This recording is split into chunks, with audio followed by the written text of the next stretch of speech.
कालिन्दी फुल्लकमले माधवेन क्रीडारतः ब्रह्मानन्दं नमस्तुभ्यं सद्गुरुं लोकनायकम्. ఒకసారి స్వామి వివేకానంద దగ్గరికి ఒక భక్తుడు వచ్చి ఏదో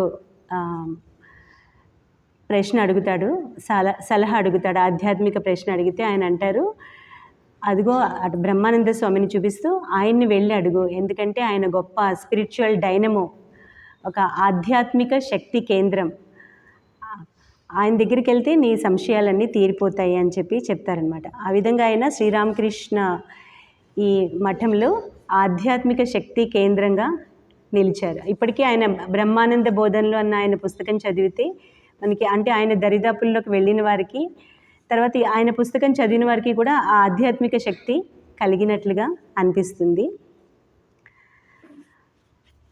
ఆయన చిన్నప్పటి పేరు రాఖాల్ చంద్రఘోష్. చిన్నప్పటి నుంచి ధ్యానాభ్యాసం అంతా ఇష్టం ఉండేది. ఈ లౌకిక విషయాల పట్ల అనాసక్తి ఉండేది. అది చూసి వాళ్ళ తండ్రి తొందరగా వివాహం చేద్దాం అనుకుని వివాహం చేశాడు. కానీ ఆ వివాహమే అతన్ని శ్రీరామకృష్ణుల వద్దకి చేర్చింది. అతని అత్త బావుమరిది కూడా శ్రీరామకృష్ణుల భక్తులు, మనమోహన్ తల్లి శ్రీరామకృష్ణుల భక్తులు అవడంతో వివాహం అయ్యాక ఆయన శ్రీరామకృష్ణుల వద్దకి మొట్టమొదటిసారిగా వెళ్తారు.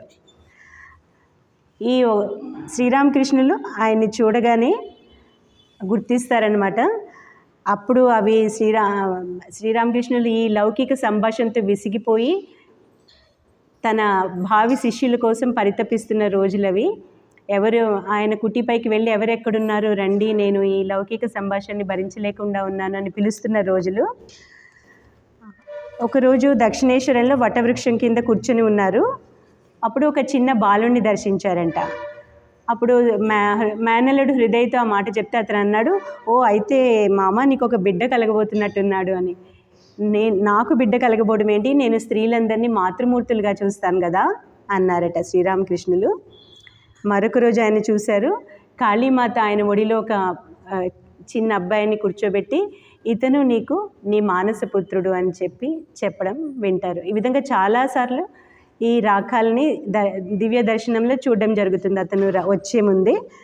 మరొక రోజు చూస్తున్నారు, గంగా నదిలో పూర్తిగా ఒక వికసించిన కమలంలో ఇద్దరు బాలురు నృత్యం చేస్తున్నారు. ఒకరు శ్రీకృష్ణుడు, మరొకరు గోపబాలుడు. అదే రోజున ఆ దర్శనం కలిగిన రోజునే ఈ రాఖాల్ దక్షిణేశ్వరంలో శ్రీరామకృష్ణుల దగ్గరికి వచ్చాడు. రాగానే అతని పేరేంటి, నీ పేరేంటి బాబు అంటే రాఖాల్ అనగానే ఆయన సమాధి స్థితిలోకి వెళ్ళిపోతారు. రాఖాలా, అవును రాఖాల్ అంటే బృందావన గోపబాలుడు అని చెప్పి ఆయనకి ఆ దర్శనం యొక్క తాత్పర్యం అన్నది అర్థమవుతుంది. వీళ్ళిద్దరి మధ్య బాంధవ్యం ఎలా ఉండేదంటే గురు శిష్యుల్లాగా ఎప్పుడు ఉండేది కాదు, తల్లి తనయుల్లాగా ఉండేది. తండ్రి కూడా కాదు, తల్లి తనయుల్లాగానే ఉండేది. శ్రీకృష్ణుడిని చూసి యశోదమాత ఏ విధంగా భావపారవశ్యంలోకి వెళ్తుందో అలాగే రాఖాల్ని చూడగానే శ్రీరామకృష్ణులు భావపారవశ్యంలోకి వెళ్ళేవారు. ఆయన ఒడిలో కూర్చునేవాడు రాఖాల్. ఇదంతా చూసి భక్తులందరూ ఆశ్చర్యపోయేవారనమాట. రాఖాల్కి వివాహమైందని చెప్పుకున్నాం కదా, అతని భార్య పేరు విశ్వేశ్వరి. ఆమె కూడా శ్రీరామకృష్ణుల వద్దకు వచ్చింది. శ్రీరామకృష్ణులు గ్రహించారు ఆమె ఎంతో పవిత్ర స్వభావం కలది, రాఖాల్ ఆధ్యాత్మిక జీవితానికి ఆమె అంతరాయం కాదు అని గ్రహించారు. ఒకసారి శ్రీరామకృష్ణులు అంటారు, ఆ రోజుల్లో రాఖాల్ మనస్తత్వం ఎలా ఉండేదంటే 3-4 ఏళ్ల బాలుడిలాగా ఉండేది. నన్ను చూడగానే పరిగెత్తుకొచ్చి నా ఒళ్ళో కూర్చునేవాడు, నన్ను తల్లిగానే భావించేవాడు, ఇక్కడే ఉండిపోవడానికి ఆసక్తి చూపేవాడు. మళ్ళీ మధ్యలో ఇంటికి పంపకపోతే ఇంకా తండ్రి మొత్తం మీద అతన్ని పంపడం మానేస్తాడని నేనే బలవంతంగా అతన్ని ఇంటికి పంపేవాడిని అని చెప్తుండేవారు.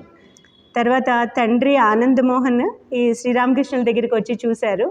మొట్టమొదట అబ్బాయిని వారించబోయారు. తర్వాత వచ్చి చూస్తే ఎంతోమంది న్యాయవాదులు, నగర ప్రముఖులందరూ కూడా శ్రీరామకృష్ణుల వద్ద ఉన్నారు. అయితే పర్వాలేదు, నా కొడుకు మంచి స్థలంలోనే ఉన్నాడు అనుకున్నారు. తర్వాత శ్రీరామకృష్ణుల బుట్టలో పడ్డారు ఆయన కూడా మెల్లిగా. ఆయన ఆనందమోహన్ని చూడగానే అన్నారు శ్రీరామకృష్ణులు, అవును నిన్ను చూస్తే అర్థమవుతుంది, ఇటువంటి తండ్రికే కదా అటువంటి బాలుడు కలుగుతాడు అనగానే ఆయన ఎంతో మురిసిపోయారు. తర్వాత ఈ ప్రముఖులు అందరూ వస్తున్నారంటే నాకు కూడా వ్యక్తిగతంగా ఏదైనా నేను కూడా లబ్ధి పొందొచ్చు అనుకుని అతను రావడానికి అభ్యంతరం తెలపలేదు, రాకాలు రావడానికి అభ్యంతరం తెలపలేదు. అప్పుడప్పుడు మాత్రం ఇంటికి పంపిస్తుండండి అని శ్రీరామకృష్ణులకి చెప్పారట. ఈ శ్రీరామకృష్ణ రాకాల సాధన ఎలా ఉండేదంటే, ఎప్పుడు ఇతరులకి ఏం తెలిసేది కాదు అతను ఏమి సాధన చేస్తున్నాడని. ఇతను ఒక తల్లి దగ్గరికి వచ్చినట్లే శ్రీరామకృష్ణుల వద్దకు వస్తుండేవాడు. కానీ సాధన అనుభూతులు ఎన్నో కలుగుతూ ఉండేవి. ఒకసారి శ్రీరామకృష్ణులు అన్నారు, నా పాదాలు ఒత్తు అని రాకాలతో అన్నారు. అతనికి ఇష్టం లేదు, అతను జమీందారు ఇంటి బిడ్డని, ఈయన పాదాలు ఎందుకు ఒత్తుతాడు, ఇష్టపడలేదు. ఇంకా తప్పక అయిష్టంగానే ఒత్తాడు. ఒత్తిన కాసేపటికి అతనికి 7-8 ఏళ్ల బాలిక కనిపించింది. జగన్మాత 7-8 ఏళ్ల బాలిక రూపంలో శ్రీరామకృష్ణుల మంచం చుట్టూ తిరుగుతూ ఆయనలో లీనం అవ్వడం చూశాడు. అప్పుడు శ్రీరామకృష్ణులు నవ్వుతూ అంటారు, చూసావా, సాధు పురుషుని సేవా ఫలితం నీకు అవగతమైందా అని అంటారనమాట. మరొక రోజు రాకాలు పట్టుబట్టాడు, మీరు ఎలాగైనా సరే నాకు ఆధ్యాత్మిక అనుభూతిని కలిగించాలి అని చెప్పి. ఆయన విననట్లే ఊరుకున్నారు, ఇతడు పట్టు వదలలేదు. ఇక కోపం వచ్చింది రాకాలకి. కోపం వచ్చి అనుకున్నాడు, ఈయన దగ్గరికి నేను ఇక రాను, ఇప్పుడే నాకు ఆధ్యాత్మిక అనుభూతిని ఏమీ కలిగించట్లేదు అని చెప్పి వెళ్ళిపోదామని ఆ గది వదిలి కొద్ది దూరం వెళ్ళిపోయాడు. వెళ్ళిన తర్వాత అతను ఇంకా నడవలేనట్లు, అతని కాళ్ళు ఆగిపోయినట్లు అనిపించింది. ఇంకా ఏం చేయలేక తిరిగి వచ్చాడు. ఈలోపు శ్రీరామకృష్ణులు రామ్లాల్ని పంపించి, అబ్బాయిని తీసుకురా, అక్కడ నుంచుని ఉన్నాడు, తీసుకురా వెనక్కి అని పిలిచారు. అప్పుడు గదిలోకి రాగానే అంటారు, చూసావా, నేను అక్కడ ఒక పరిధి గీశానమాట, నువ్వు దాన్ని దాటి వెళ్ళలేవు. నీకు కోపం కలిగించాను ఎందుకో తెలుసా, దానికి ఒక కారణం ఉంది. ఏమవుతుంది, వైద్యుడి దగ్గరికి వెళ్తే నీకు కాలు మీద పుండు ఉంది, వైద్యుడి దగ్గరికి వెళ్తే మందు పూసి ఆ పుండుని పగిలేలా చేస్తాడు, ఆ తర్వాత అది ఎలా ఎండిపోవాలో దానికి ఏర్పాటు చేస్తాడు అని చెప్తారనమాట. నిజంగానే ఆ తర్వాత 2 రోజుల తర్వాత అతనికి గొప్ప అనుభూతి కలుగుతుంది. కాళీ మందిరంలో ఈ సహస్ర సూర్య కాంతితో కాళీమాత ఆయనకు దర్శనమిస్తుంది అనమాట. ఆయన ఏం చేస్తారు, ఆ దర్శనం చూడగానే భయంతో గురుదేవుల గదికి పరిగెత్తుకుని వచ్చేస్తాడు.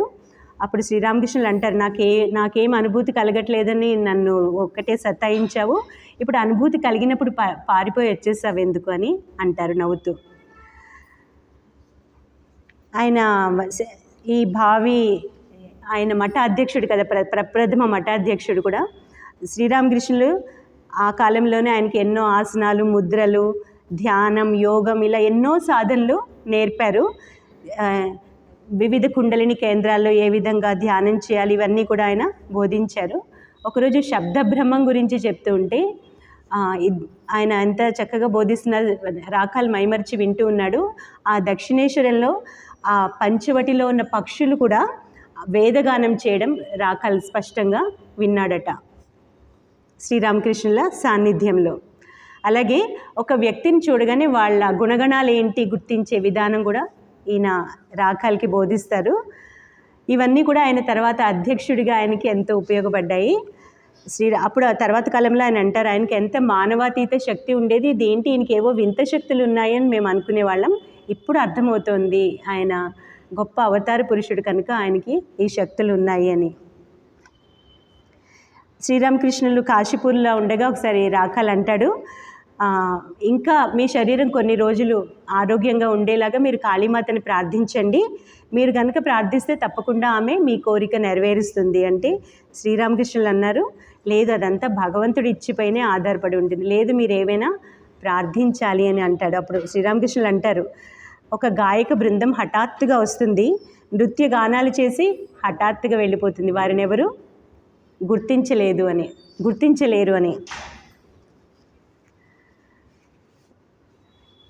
శ్రీరామకృష్ణుల మహాసమాధి తర్వాత బారానగర్లో సన్యాసం స్వీకరించినప్పుడు ఈయన బ్రహ్మానంద అయ్యారు. తండ్రి మళ్ళీ అక్కడికి వచ్చి ఇంటికి తిరిగి రాని చాలా ప్రార్థించాడు. ఆయన అంటాడు, నా వద్దకు రావడానికి మీరు ఎందుకు అంత కష్టపడుతున్నారు, నేను ఎట్టి పరిస్థితుల్లోనూ ఇంటికి రాను, నేను మిమ్మల్ని మర్చిపోయేలాగా మీరు నన్ను మర్చిపోయేలాగా ప్రార్థించండి, నన్ను ఆశీర్వదించండి అని చెప్పి తండ్రితో స్పష్టంగా చెప్పేస్తాడు. ఆ తర్వాత ఇంకా ఆయన తీవ్ర తపస్సులో చాలా రోజులు గడుస్తాయి. ఆయన ఒకసారి తపశ్చర్యకి వెళ్ళేటప్పుడు శారదాదేవి అంటారు, సుబోధానందని కూడా వెంట పంపిస్తారనమాట, నువ్వు అతని బాగోగులు చూసుకో అని చెప్పి. వారు ఏ విధంగా తపశ్చర్యలు చేశారంటే ఇద్దరూ కలిపి ఒకే చోట ఉన్నారు, తపశ్చర్యలు చేస్తున్నారు, ఒకరికొకరు మాట్లాడుకోకుండా చాలా రోజులు కూడా గడుస్తూ ఉండేవి. అక్కడ ఒక చోట బృందావనంలో విజయకృష్ణ గోస్వామి అనే శ్రీరామకృష్ణుల భక్తుడు కలిసి ఆయనతో అంటాడు, మీరు ఎందుకు ఇంత తపస్సు చేస్తున్నారు, శ్రీరామకృష్ణులు మీకు కావాల్సిందంతా ప్రసాదించారు కదా, ఇంకా ఇన్ని సాధనలు ఎందుకు అని. అప్పుడు ఆయన అంటారు, ఎంతో వినయంగా అంటారనమాట, ఆ శ్రీరామకృష్ణుల అనుగ్రహం వల్ల దివ్యానుభూతులు కలిగాయి, అది కరెక్టే, అది నా శాశ్వతంగా నా స్థిరాస్తి చేసుకోవాలంటే నేను సాధన చెయ్యాలి. అలాగే ఉద్ధవుడు శ్రీకృష్ణుడి ప్రియమిత్రుడే కదా, ఆయన ఎన్నో దివ్యానుభూతులు ప్రసాదించాడు, కానీ ఆయన్ని హిమాలయాల్లో తపశ్చర్యలకి పంపాడు. ఎందుకంటే అప్పుడు కృష్ణుడు అంటాడట, భగవంతుని ఏకాగ్ర దృష్టితో ధ్యానించడం ఈ అనుభూతులన్నిటికంటే ఉత్తమమైనది. అనుభూతి ఈరోజు ఉంటుంది, అది స్థిరంగా ఉండదు.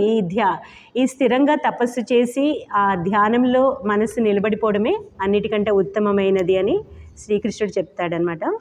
ఆయన అలాగే నిజంగా నర్మదా తీరంలో ఓంకారనాథ్ అనే ప్రదేశంలో ఉండగా ఆయన బాహ్య ప్రపంచాన్ని మర్చిపోయి 6 రోజులు నిరంతరంగా అలా ధ్యానావస్థలో ఉండిపోయారట. ఆయన బృందావనంలో ఉన్నప్పుడు ఎంతటి శరణాగతి భావంతో తపస్సు చేసేవారంటే తన వద్దకు అంటారు కదా అజగర వృత్తి అని, కొండ చిలువలాగా తన వద్దకు వచ్చిన ఆహారాన్ని స్వీకరించేవారు. ఏ రోజు ఏ ఆహారం దొరికితే దాన్నే స్వీకరించేవారు, లేకుంటే ఆకలితో అలాగే ఉండిపోయేవారు. అలా కొన్ని రోజులు అజగర వృత్తి అని నియమం పెట్టుకున్నారు. అనుకోకుండానే ఎవరో ఒకళ్ళు వచ్చి ఆహారం సమర్పిస్తూ ఉండేవారు. అయితే ఒకసారి ఏమైంది, సరైన భిక్ష లభించలేదు, ఏదో ఒక రకమైన వేరు తిని ఆయన గొంతులో కూడా బాగా నొప్పి వచ్చిందండి. అప్పుడు ఆయన శ్రీరామకృష్ణులతో అనుకున్నారు మనసులో, నువ్వు నాకు ఒక ముద్ద కూడా అన్నం ఇవ్వలేని వాడివి, నన్ను ఎందుకు ఇంటి నుంచి బయటికి తీసుకొచ్చావు అని ఆయన శ్రీరామకృష్ణులతో ఫిర్యాదు లాగా చేస్తారు.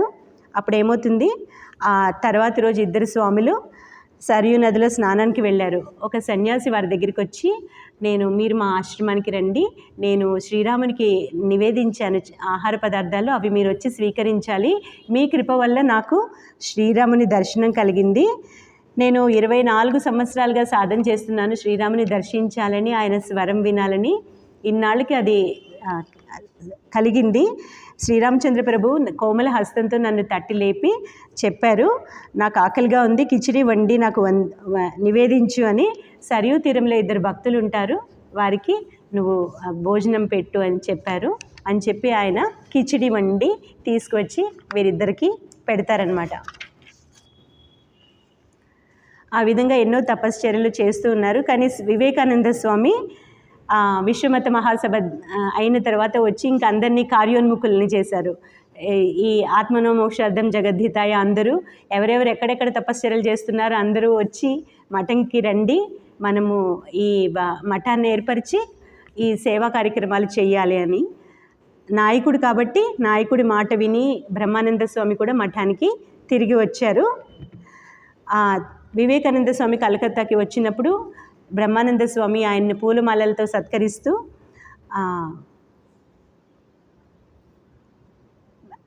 సత్కరిస్తుంటే స్వామీజీ ఏం చేశారు, ఆయనకి గురువత్ గురుపుత్రేషు అని స్వామీజీనే ఆయనకి నమస్కరిస్తారు. అప్పుడు బ్రహ్మానంద స్వామి జ్యేష్ఠ భ్రాత పితృ సమహ అని చెప్పి, అన్నయ్య తండ్రితో సమానం అని చెప్పి ఆయనకి తిరిగి నమస్కారం చేస్తారు. అలా వారిద్దరి మధ్య ఆ ప్రేమ గౌరవం అనేవి ఉండేవన్నమాట, పరస్పరం ఉండేవి. శ్రీరామకృష్ణులు ఈ రాఖాల గురించి అనేవాడు, అతనికి ఒక రాజ్యాన్ని ఏలగల శక్తి ఉండేది అని చెప్పి, అందుకని మొట్టమొదటి అధ్యక్షుడిగా బ్రహ్మానంద స్వామిని చేసి ఆయన ఈరోజు నా బాధ్యత అంతా తొలగిపోయింది, రామకృష్ణ మఠాన్ని ఇక బ్రహ్మానంద చూసుకుంటాడు అని అంటారు వివేకానంద స్వామి. ఈ వివేకానంద బ్రహ్మానంద ఇద్దరు కూడా ఈశ్వర కోటిలే, నిత్య సిద్ధులే, పాఠశాల రోజుల నుంచి ఒకరికొకరు తెలుసు. కానీ మఠం అంటే నియమాలు ఇవన్నీ తప్పక పాటించాలి. ఒకసారి స్వామీజీ నియమం చేశారు, ఎవరైతే తెల్లవారుజామున లేచి ధ్యానంలో కూర్చోలేరో వారు ఆ రోజు మఠంలో ఆహారం స్వీకరించకుండా భిక్షాటనకి వెళ్ళాలి అని. ఒకరోజు బ్రహ్మానంద స్వామికి ఆలస్యం అవుతుంది. ఆయన ఆయన భిక్షాటనకి వెళ్ళడం అంటే స్వామీజీ కళ్ళంబట నీళ్ళు వస్తాయి, ఆయన భిక్షాటనకి వెళ్ళడం ఏంటి అని చెప్పి ఆయన అది చూడలేక మఠాన్ని వదిలి వెళ్ళిపోతారు స్వామి వివేకానంద. బ్రహ్మానంద స్వామీజీ నియమం అంటే నియమమే అని చెప్పి ఆయన భిక్షాటనకి వెళ్తారు. తర్వాత విన్నారు ఆయనకి ఒక మంచి గృహంలోనే భిక్ష లభించింది అని తెలిసిన తర్వాత స్వామీజీ మనసులో ఊరట కలిగిందనమాట. అలా అని స్వామీజీ అంత తొందరగా మంచి మాటలు ఎప్పుడు పలికే వ్యక్తి కాదు. ఒకసారి బ్రహ్మానంద స్వామి మఠం బాధ్యత ఉంది కాబట్టి చిన్నవాళ్ళందరినీ ప్రొటెక్ట్ చేయడం కోసం ఆయన స్వామీజీ తిట్లు వారికి తగలకుండా ఉండేందుకు ఆయన బాధ్యతనంతా నెత్తినేసుకునేవారు. ఒకసారి ఏమైంది, గంగ ఒడ్డున గట్టు నిర్మించడానికి ఒక ప్రణాళిక వేశారు. వేసిన దానికంటే ఎక్కువ డబ్బులు అయ్యాయి. అప్పుడు స్వామి వివేకానంద బ్రహ్మానంద స్వామిని బాగా చీవాట్లు పెట్టారు. చీవాట్లు పెడితే ఆయన ఇంకా కళ్ళమ్మట నీళ్లు కారుతూ తన గదిలోకి వెళ్ళి తలుపులు మూసుకొని కూర్చున్నారు. అప్పుడు ఇంకా స్వామీజీకి చాలా బాధ కలిగింది. అవును, నిన్ను శ్రీరామకృష్ణులు ఎంత చక్కగా చూసుకున్నారు, కుమారుడిలాగా చూసుకున్నారు, నేను ఎంత కఠినమైన హృదయం కలవాడిని, నీ మనసుకే నేను కష్టం కలిగించాను, నేను ఈ మఠంలో ఉండదగిన వాడిని కాదు అని చెప్పి ఈ చిన్న పని కోసం నిన్ను పరుషవాక్యాలు అన్నాను. అసలుకి తప్పు వేరే వారిది, ఈ బాధ్యత బ్రహ్మానంద స్వామి అతన్ని రక్షించడానికి తీసుకోవడం వల్ల ఈయన్ని స్వామీజీ మందలించారు. అప్పుడు బ్రహ్మానంద స్వామీజీ అంటారు, నువ్వు ఆ విధంగా మాట్లాడద్దు, మీ తిట్లే మాకు ఆశీస్సులు, మీరెందుకు మఠం వదిలి వెళ్తారు, మీరు మా నాయకులు అని చెప్పి అంటారు. కొంతసేపటికి ఇద్దరు శాంతిస్తారనమాట. అప్పుడు వివేకానంద అంటారు, ఇతరులు ఎవరైనా నన్ను వదిలేయచ్చు, ఈ రాజా మాత్రం నన్ను ఎప్పటికీ వదలడు, నన్ను అంటు పెట్టుకొని ఉంటాడు అని చెప్పి. బ్రహ్మానంద స్వామి ఇప్పుడు మఠానికి అధ్యక్షుడిగా ఉన్నా కూడా ఏ సమావేశాల్లో పాల్గొనడానికి ఇష్టపడేవారు కాదంట. మఠం అనగానే సమావేశాలు ఉంటాయి, ట్రస్టీలందరూ కలిపి సమావేశాలు, నియమాలు. ఆయనకి నియమాలు సమావేశాలు ఏం లేవు. ఆయన నియమం ఒక్కటేంటి, ప్రేమతోనే ఆయన మఠాన్ని నడిపేవారు. ఒకసారి ఎవరో అడిగారు, మీరు ఎందుకు ఈ సమావేశాల్లో పాల్గొనడానికి ఎందుకు అయిష్టత చూపిస్తున్నారంటే ఆయన అన్నారంట, నాకు ఈ ప్రపంచం అంతా ఒక నీడలా అనిపిస్తుంది, ఆ వివరాలన్నీ తెలుసుకోవడం నాకు చాలా కష్టం అనిపిస్తుంది అని. ఒకసారి అయితే ఎవరో సంతకం మఠాధ్యక్షుడు కదా, సంతకం చేయించుకోవడానికి వస్తే ఆయన చాలాసేపు ఆలోచించి సంతకం పెట్టలేకపోతారంట. ఆయన ఎక్కడో బ్రహ్మానుభవంలో ఉంటారు, ఆయన పేరు ఆయనకే గుర్తురాదనమాట. ఆయన సంతకం కూడా పెట్టలేకపోతారు. కాసేపటికి ఆ అనుభూతి నుంచి కొంచెం కిందకి దిగి వచ్చాక ఆ పేపర్ మీద సంతకం పెట్టగలుగుతారు. ఆయన ఇలా చెప్పేవారు కూడా, ఏమంటే మీ మనస్సంతా భగవంతునికి సమర్పించండి, మీరు గనక మానసిక శక్తిని దుర్వినియోగం చేయకపోతే ఎక్కువ భాగం మనసుని భగవంతుడి మీద పెట్టి చిన్న భాగంతోనే మీరు పనులు ఎంతో బాగా చేయగలుగుతారు అని చెప్పేవారు అనమాట. ఆయన అదే విధంగా చేసేవారు కూడా. ఆయన ప్రేమతో మఠాన్ని నడిపారని చెప్పుకున్నాం కదా. అలాగే ఒకసారి కాశీలో ఏమవుతుంది, అప్పుడప్పుడే యువకులందరూ ఈ మఠంలో చేరుతున్న రోజులవి. కాశీలో ఒకసారి చాలామంది ఎక్కువ యువకులు చేరారు, కొత్త వాళ్ళు చాలామంది ఉన్నారు. అక్కడ వాళ్ళకి చాలా తగువులు ఏర్పడ్డాయి. తుర్యానంద స్వామి, శారదానంద స్వామి వారు ఎంతో ఆ తగువులు తీర్చడానికి ప్రయత్నించారు, వారి వల్ల కాలేదు. చివరికి బ్రహ్మానంద స్వామిని పిలిచారు. అందరూ భయపడ్డారు, ఇప్పుడు బ్రహ్మానంద స్వామి అధిపతి కదా, ఆయన వచ్చి అందరినీ శాసిస్తారు అని చెప్పి. కానీ అదేం జరగలేదంట. ఆయన అన్నారు, అందరూ నా గదిలో 8 గంటలకి, రాత్రి 8 గంటలకి వచ్చి ధ్యానం చేసుకోవడానికి రండి అని. అందరూ వచ్చేవారు. కొన్నాళ్ళు అలా 1 నెల పాటు ఉన్నారు. తర్వాత అందరూ వాళ్ళ తగువులు మర్చిపోయారు. ప్రేమానంద స్వామి మిగతా వాళ్ళు అంటారు, నువ్వు ఏమంటారు, ఎంత సులభంగా ఈ సమస్యని పరిష్కరించావు, నువ్వు సన్యాసి కంటే రాజు అవ్వడానికి నిజంగా సరిపోతావు, ఎంత చక్కగా ఈ క్లిష్టమైన సమస్యని పరిష్కరించావు అంటారనమాట. అయినా తనకి సమయం దొరికినప్పుడల్లా పుణ్యక్షేత్రాలకి వెళ్ళి అక్కడ సమయం గడుపుతూ ఉండేవారు. వారాణసి, కంకల్, బృందావనం మొదలైన చోట్ల ఆయన అనేవారంట, ఒక్కొక్క పుణ్యక్షేత్రంలో ఒక్కొక్క సమయంలో ఆ స్పిరిచువల్ కరెంట్ అన్నది ప్రవహిస్తూ ఉంటుంది, ఆధ్యాత్మిక వెల్లువ అని. అది ఒక్కొక్క సమయంలో ఒక్కొక్క స్థలంలో ఒక్కొక్క సమయంలో ఉంటుంది. బృందావనంలో అర్ధరాత్రిట, వారణాసిలో తెల్లవారుజామున 3 గంటల నుంచి ఉషోదయం వరకు అట, పూరిలో మధ్యాహ్న సమయం, భువనేశ్వర్, బేలూరు మఠాల్లో తెల్లవారుజామున. ఆ సమయాల్లో ధ్యానం చేస్తే తొందరగా ముందుకి పురోగతి కలుగుతుంది అని చెప్పి బ్రహ్మానంద స్వామి చెప్పేవారు. ఇక శారదామాత పట్ల బ్రహ్మానంద స్వామికి ఎటువంటి భక్తి ఉండేది అంటే ఆమెను సాక్షాత్తు జగజ్జననిగా చూసేవారు కనుక ఎప్పుడు ఆమె ముందు ముకుళిత హస్తాలతో శరీరం అంతా కంపిస్తూ నమస్కారం చేసి అక్కడి నుండి వెళ్ళిపోయేవారు అనమాట. ఏం మాట్లాడేవారు కాదు. అంతగా ఏమైనా మాట్లాడితే అమ్మ రాధు ఎలా ఉంది అని అడిగేవారంట, అంతే. అడిగి అక్కడి నుంచి వెళ్ళిపోయేవారు. అమ్మని సాక్షాత్తు జగజ్జననిగా చూసేవారు కనుక. అమ్మ మహాసమాధి అయినప్పుడు ఆయన అంటారు, ఒక పర్వతం వెనుక సురక్షితంగా ఉన్నాము ఇన్ని రోజులు, ఇప్పుడు ఆ పర్వతం అన్నది తొలగిపోయింది అని అంటారట. ఈ అమ్మని గుర్తించడం చాలా కష్టం, ఆమె దయ లేకుండా అమ్మని గుర్తించలేము అని చెప్పేవారు. సాక్షాత్తు దుర్గాదేవిగానే దుర్గా పూజ సమయంలో అమ్మ కలకత్తాలో ఉంటే అమ్మని సాక్షాత్తు దుర్గామాత మఠానికి వచ్చినట్టే అందరూ భావించేవారు. తామర పూలతో 108 తామర పూలతో ఆమెని పూజించడం, తర్వాత కట్టుదిట్టమైన ఏర్పాట్లు జరిగేవి. అమ్మకి ఎవరు ఇబ్బంది కలిగించకుండా అమ్మ వస్తూ ఉంటే ఎవరు మధ్యలో వెళ్ళి నమస్కరించకుండా, అమ్మని వేరే సమయంలో ఎవరు ఇబ్బంది పెట్టకుండా ఎన్నో ఏర్పాట్లు చేసేవారు. ఒకసారి ఏమవుతుంది, అలాగే అన్ని ఏర్పాట్లు చేశారు. అమ్మ వచ్చారు బేలూరు మఠానికి. అక్కడ మామిడి తోరణాలు, తర్వాత కలశం అంతా అలంకరించబడి ఉంది. దుర్గా పూజ సమయం. అమ్మ ఇదంతా చూసి అబ్బో ఏర్పాట్లన్నీ భలే ఉన్నాయే, మనం దుర్గామాత లాగానే వచ్చినట్టున్నాము అని నిజంగా అందరూ దుర్గామాత వచ్చినట్టే అనుభూతి పొందేవారు. ఎవ్వరూ అమ్మకి దారిలో నమస్కరించకూడదు అని చెప్పారు. కానీ స్వామి సుబోధానంద అనే ఆయన శిశువుగా ప్రవర్తించేవారు. అందరూ నిశ్చలంగా నుంచుని అమ్మని ముకుళిత హస్తాలతో ప్రార్థిస్తూ ఉంటే ఆయన ఏం చేశారంటే గబుక్కుని వచ్చి అమ్మకి సాష్టాంగ నమస్కారం చేసి మళ్ళీ ఎవరికీ కనబడకుండా అక్కడి నుంచి పారిపోయారు. అప్పుడు బ్రహ్మానంద స్వామి ఎవరది కోక నా పిల్ల, అతన్ని పట్టుకో అన్నారు.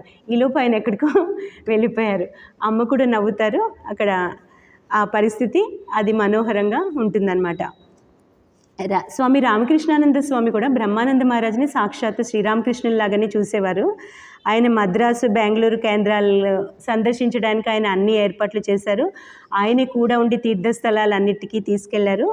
అక్కడ భక్తులకు కూడా చెప్పారు, గుర్తుంచుకోండి బ్రహ్మానంద స్వామి శ్రీరామకృష్ణుల మానసపుత్రుడు, ఆయన్ని చూస్తే మీకు శ్రీరామకృష్ణులు ఏ విధంగా ఉండేవారో తెలుస్తుంది అని. ఎవరో అడిగారు, ఆయన ఉపన్యాసాలు ఇస్తారంటే ఆయన అన్నారట రామకృష్ణానంద స్వామి, ఉపన్యాసాల్లో ఏముంది, ఆయన బోటి మహానుభావులు ఒక వీక్షణంతోనే, ఒక స్పర్శతోనే మీకు ఆధ్యాత్మిక అనుభవం కలుగుతుంది అని చెప్పేవారట. వీరు ఎప్పుడు ఈ విధంగా ఆధ్యాత్మికంగా ఉన్నత స్థితిలో ఉండేవారు కనుక ఏ తీర్థక్షేత్రానికి వెళ్ళినా మనం ఏం చూస్తాం, అక్కడ విగ్రహాన్ని చూస్తాం. ఆయన అక్కడ సాక్షాత్తు ఆ దేవతని ప్రత్యక్షం చేసుకునేవారు. ఈ కన్యాకుమారి వెళ్ళినప్పుడు అమ్మని అక్కడ 8-10 ఏళ్ల అందమైన బాలిక ముసిముసి నవ్వులతో ఆయనకి సాక్షాత్కరించింది. అలాగే తిరుపతి వెళ్ళినప్పుడు వెంకటేశ్వర స్వామిని చూడలేదు, ఆయన జగన్మాతని చూశారట. అప్పుడు ఆయన ఆశ్చర్యంగా, నువ్వు కొంచెం కనుక్కో అక్కడ విషయం ఏమిటి, నేను విష్ణుమూర్తిని చూడకుండా అక్కడ జగన్మాత నాకు దర్శనమిచ్చింది అని.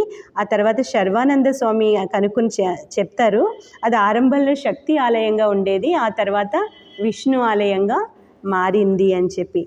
మధురలో మీనాక్షి మాత దేవాలయంలో ఆయన గర్భమందిరం వైపు వెళ్తూ ఉంటే సాక్షాత్తు మీనాక్షిదేవి ఆయన వైపు వస్తున్నట్లు ఆయనకి అనుభవం కలిగింది. ఆయన సమాధి స్థితిలోకి వెళ్ళిపోతారు. రామకృష్ణానంద స్వామి ఆయన కూడా ఉండి ఆయన పడిపోకుండా పట్టుకొని ఆయన్ని కాపాడతారనమాట. ఆయన కళ్ళమ్మట బాష్పధారలు కారుతూ ఉన్నాయి, సాక్షాత్తు మీనాక్షి మాతని చూస్తున్నారు. అలాగే తూర్పు బెంగాల్ వెళ్ళినప్పుడు కూడా బ్రహ్మపుత్ర తీరాన నడుస్తూ అన్నారు, నా మనస్సు అనంత పరబ్రహ్మంలో లీనమవుతోంది. అంటే ఎక్కడెక్కడికి వెళ్ళినా అక్కడక్కడే అనుభూతి వారికి కలిగేదన్నమాట. అలాగే ఢాకాలో ఉండగా అన్నారు ఒక చోట, గురుదేవులు ఇక్కడ నృత్యం చేయడం చూస్తున్నాను. అప్పుడే కదా కొత్తగా అక్కడ రామకృష్ణ మఠం అంతా ఏర్పడినది. అప్పుడు ఆయన అంటారు, గురుదేవులే బోధిస్తున్నారు, మనకి ముందు గురుదేవులే ఇక్కడికి వచ్చారు, మనం ఉపకరణాలు మాత్రమే అని అంటారు. భువనేశ్వర్ కూడా చాలాసార్లు వెళ్ళారు. భువనేశ్వర్ని గుప్త కాశీ అనేవారు. అక్కడ తపస్సులు చేయమని సాధువుల్ని భక్తుల్ని ఆయన ప్రోత్సహిస్తుండేవారు. ఇక జగన్నాథుని దర్శించినప్పుడు ఆయన ఎప్పుడు భావ పారవశ్య స్థితిలోనే ఉండేవారు.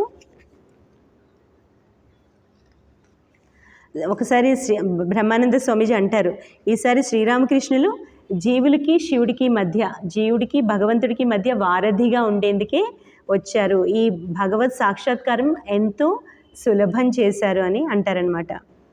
ఒక బోషిసేని అనే భక్తుడు ఆయనతో అంటారంటే, మీరు చాలా పిసినారి వారు, మీరు ఎవరికైనా తలుచుకుంటే వీక్షణంతో లేదా స్పర్శతో అనుభూతి కలిగించగలరు, కానీ మీరు అది చెయ్యరు, ఆపి ఉంచుతున్నారు అని. అప్పుడు ఆయన ఎంతో గంభీరంగా అంటారు, ఎవరికి కావాలి నాయన భగవంతుడు, కావలసిన వాళ్ళకే కదా అనుభూతి కలిగేది అని అంటారనమాట. ఆయన మంత్రదీక్ష కూడా తొందరగా ఎవరికి ఇచ్చేవారు కాదు, చాలాసార్లు తిప్పిస్తుండేవారు. అయితే ఒకసారి శారదామాత అంటారు, రాకాల్ అలా చెయ్యొద్దు, నువ్వు వచ్చిన వారందరికీ మంత్రదీక్ష ఇయ్యి అని. తర్వాత ఆయన రామానుజుడి నాటకం చూస్తారు. మనకి రామానుజుడి కథ తెలుసు కదా, వారు గురువు గారు చెప్పారు, ఆ మంత్రజపం చేసిన వారు ముక్తి పొందుతారు, కానీ నువ్వు ఆ మంత్రం ఎవరికి చెప్పకూడదు అని చెప్పి. అయితే ఆయన ఏం చేస్తారు, మంత్రజపం చేసిన వారు ముక్తి పొందుతారు కదా అని గుడి పైకి వెళ్ళి అందరూ వినండి అని చెప్పి ఆ మంత్రాన్ని చెప్తారు. ఆ నాటకం చూసిన తర్వాత ఆయన మనోభావం మారుతుంది. అప్పుడు ఆయన తన వద్దకు కోరి వచ్చిన వారందరికీ కూడా మంత్రదీక్షను ఇచ్చేవారు. ఆయన ఈ విధంగా చూడ్డానికి గంభీరంగా కనిపించేవారు, కానీ ఆయన వద్దకు వెళ్ళిన భక్తులకి ఆయనలోని మరొక భావం కూడా కనిపించేది. అదేంటంటే ఎంతో హాస్యంగా చతురంగా మాట్లాడేవారనమాట. ఆయనకి చిన్నపిల్లలు కూడా అంటే చాలా ఇష్టం. ఒకసారి బలరాం బోస్ ఇంట్లో ఉన్నప్పుడు ఈ ఎలుగుబంటి చర్మాన్ని పూర్తిగా కప్పుకొని ఒక బలరాం బోస్ మనవలు ఉన్నారు, వాళ్ళ దగ్గరికి ఆ వేషంలో వెళ్ళారనమాట. వాళ్ళు భయపడిపోయారు, నిజంగానే ఎలుగుబంటి వచ్చిందేమో అని భయపడిపోయి, తర్వాత ఆ ముసుగు తీయగానే వారు గుర్తుపట్టారు. ఒక చిన్న అబ్బాయి అన్నాడంట, నాకు తెలుసు మీరేనని, అయినా మీరు ఎందుకు అలాగా నన్ను భయపెట్టారు, మీరు భయపెట్టలేరు నన్ను, అయినా ఎందుకు మీరు ఆ విధంగా వేషంలో వచ్చారు అని ఏడుస్తూ అబ్బాయి అంటాడట. అప్పుడు ఆయన ముసుగు తీసేసి అబ్బాయిని ఒళ్ళోకి తీసుకుంటారు. ఆయన ఎప్పుడు ఆధ్యాత్మిక సంభాషణలు చేస్తారో, ఎప్పుడు హాస్య చతురత చేస్తారో ఎవరికి అర్థమయ్యేది కాదు. ఒకసారి భక్తుడు అన్నాడు, మహారాజ్ మీ దగ్గరికి ఆధ్యాత్మిక సంభాషణ వినడానికి జనులందరూ వస్తారు, మీరేం చేస్తారు, హాస్యోక్తులు పలికి వారిని ఆనందింపజేస్తుంటారు, ఇది చూడ్డానికి బాగా అనిపించట్లేదు అంటే మహారాజ్ అంటారంట, చూడు ఈ గృహస్థులు శోక సంతప్త హృదయంతో వస్తూ ఉంటారు, వారికి తాత్కాలికంగానైనా ఆనందాన్ని ఇచ్చేందుకు నేను ప్రయత్నిస్తాను, నిజంగా ఆధ్యాత్మికత కావాల్సిన వారు ఈ ప్రపంచంలో చాలా తక్కువ మందే ఉంటారు, ఎవరైతే నిజంగా ఆధ్యాత్మికతని కోరి వస్తారో వారితో నేను భగవంతుడి గురించి మాత్రమే ప్రసంగిస్తాను, ఎవరు నా ఉపదేశాలు వింటారు వాటిని అనుసరిస్తారు అని నేను గ్రహిస్తాను, వారికి నేను ఆ సూచనలు ఇస్తుంటాను, ఈ ఆధ్యాత్మిక సాధనలు ఆచరించడం అంత సులభం కాదు, పూర్వజన్మ సంస్కారాలు ఉండాలి అని చెప్పి ఆయన అంటారు. శ్రీరామకృష్ణులు ఈ రాఖాల్ గురించి ముందే చెప్పారు. ఏంటంటే రాఖాల్ ఆయన చూశారు కదా, కృష్ణ సఖుడు అని, ఎప్పుడైతే అతని గురించి నిజ స్వభావం తత్వం తెలుసుకుంటాడో అతను ఇంకా ఈ భౌతిక శరీరంలో ఉండడు అని చెప్పి 1921 నుంచి ఆయనకి ఈ కలరా, మధుమేహం ఇటువంటివి సోకి ఆరోగ్యం క్షీణించింది. అందరూ చాలా జాగ్రత్త పడేవారనమాట. ఆయన కృష్ణ సఖుడు అనే భావం ఆయనలో కలిగితే ఆయన ఈ భౌతిక శరీరాన్ని వదిలేస్తారని. కానీ ఒకరోజు ఆయన అన్నారు, పరబ్రహ్మ సాగరంలో విశ్వాసం అనే పత్రంలో తేలియాడుతున్నాను, శ్రీరామకృష్ణుల పాదాలే చూస్తున్నాను, ఎవరు నిమ్మరసం నోట్లో పోయబోతే ఆయన అంటారు, నా మనస్సు ఇప్పుడు పరబ్రహ్మ స్థితిలో ఉంది, అది కిందకి రాదు, సరే కొంచెం నిమ్మరసాన్ని ఆ బ్రహ్మన్ నోటిలోనే పొయ్యండి అని అన్నారట. తర్వాత అన్నారు, అదిగో నిండు పున్నమి, నేను బృందావనంలోని గోపబాలుడిని, నా పాదాలకు అందెలు కట్టండి, అదిగో కృష్ణుడు వచ్చాడు, నా గజ్జెలు అందియలు గల్లు గల్లుమంటుంటే నాకు కృష్ణుడితో పాటు నృత్యం చేయాలని ఉంది, మీరు చూడట్లేదా కృష్ణుడిని, మీకు కళ్ళు లేవా, ఎంత అందంగా ఉన్నాడు, కమలంపై అదిగో కనిపిస్తున్నాడు, వచ్చాడు, నా ఆట పూర్తయింది. అప్పుడు అందరికీ అర్థమైపోయింది, ఇక మహారాజు ఈ భౌతిక శరీరంలో ఉండరు అని. అదిగో నన్ను రమ్మని పిలుస్తున్నాడు, నేను వస్తున్నాను, ఓం విష్ణు అంటూనే ఆయన తన శరీరాన్ని వదిలేరనమాట. ఆయన శరీరాన్ని చాలించే ముందు కూడా ఆయన్ని చూస్తే ఆయన ఈ లోకంలో ఉన్నట్లు ఎవరికీ అనిపించలేదు. మొన్న ప్రేమ ప్రాణమాతాజీ వచ్చారు కదా, వారు అన్నారు, భారతీ ప్రాణమాతాజీ చివరి రోజుల్లో చివరి మహాసమాధి సమయంలో కూడా వారు ఉన్నారు కదా, ఈ లోకానికి ఆ లోకానికి ఒక వారధిలాగా వారు అనిపించారు. వారు కూడా శరీరం వదిలే ముందు సచ్చిదానంద అని శివోహం శివోహం అంటూ అందరికీ మంగళం కలగాలి అంటూ ప్రార్థిస్తూ ఆమె శరీరాన్ని వదిలారు కదా. అంటే వారు ఆ బ్రహ్మానందాన్ని పొందబోతూ ఉన్నారు. అంటే ఈ లోకానికి ఆ లోకానికి ఒక వారధి లాగా వారు కనిపించారని. ఇది అదేవిధంగా ఇక్కడ బ్రహ్మానంద స్వామి ఈ మన భూలోకానికి రామకృష్ణ లోకానికి మధ్యలో ఒక వారధిలాగా అందరికీ కనిపించారు. ఆయన మనం ముందులో చెప్పుకున్నట్టు బ్రహ్మానంద బోధనలు అన్న పుస్తకం మనకి అది చదివితే అంటే అనిపిస్తుంది మనకి భగవన్ లాభం ఎంతో సులభమైనది అని ఆయన అంటారు. ఎంఏ పాస్ ఎంతో కష్టపడి ఎంఏ పాస్ అవుతారు, బిఏలు ఎంఏలు పాస్ అవుతారు, దానికంటే చాలా సులభం భగవన్ లాభం అని చెప్తారనమాట. అది వింటే మనకు అనిపిస్తుంది నిజంగానే సులభమని అనిపిస్తుంది. ఆచరణ దగ్గరికి వచ్చాక మనం ఆగుతూ ఉంటాము. వారు అంటారు, జపం జపం జపం, ఏ పనిలో ఉన్నా సతతం జపం చేస్తూ ఉండాలి. ఎన్ని పనుల్లో మునిగి ఉన్నా సరే ఆ భగవన్నామ జపం అనే చక్రం ఎప్పుడు ఆగకుండా పరిభ్రమిస్తూనే ఉండాలి. అదే మనం చేయగలిగే సాధన. అప్పుడే మన తాపత్రయాలన్నీ ఆగిపోతాయి. నిరంతరం జపం చేయి, సాధన చేస్తూ ఉంటే అప్పుడు నీకు ఆ జపం వంటబడుతుంది. క్రమంగా నీ స్వభావంగా అది మారుతుంది. ఏ పని చేస్తున్నా కూడా భగవన్నామాన్ని అప్రయత్నంగా నువ్వు ఉచ్చరించగలుగుతావు. సాధన నిత్యం సాధన చేస్తుంటే అది నీ స్వభావంగా మారుతుంది. అప్పుడు నువ్వు నిద్రించబోయేటప్పుడు కానీ మేల్కోబోయేటప్పుడు కానీ అప్రయత్నంగానే నామజపం కొనసాగుతుంది. ఆ విధంగా ప్రయత్నం చెయ్యి అంటారు. తర్వాత ఎంత చక్కగా చెప్తారంటే, ఇప్పుడు నువ్వు ఆవుని బాగా మేపితే అది పుష్కలంగా పాలిస్తుంది. అదేవిధంగా ఆధ్యాత్మిక ఆహారాన్ని మనసుకి ఇస్తే అప్పుడు నీకు భగవన్ లాభం అన్నది కలుగుతుంది. నువ్వు మనసుని మేపాలి. ఆవుని మేపితే ఆవు పాలిచ్చినట్లు మనసుని ఆధ్యాత్మిక ఆహారంతో మేపితే అది ఆధ్యాత్మిక అనుభూతి అన్నది నీకు కలుగుతుంది అని చెప్పి ఆయన చెప్తుండేవారు అనమాట. ఒక్కసారి ఆ భగవద్ ఆనందాన్ని పొందితే మీకు మిగతా సుఖాలన్నీ తుచ్చంగా కనిపిస్తాయి. భగవత్ సాక్షాత్కారం ఈ జన్మలోనే పొందడం సాధ్యం.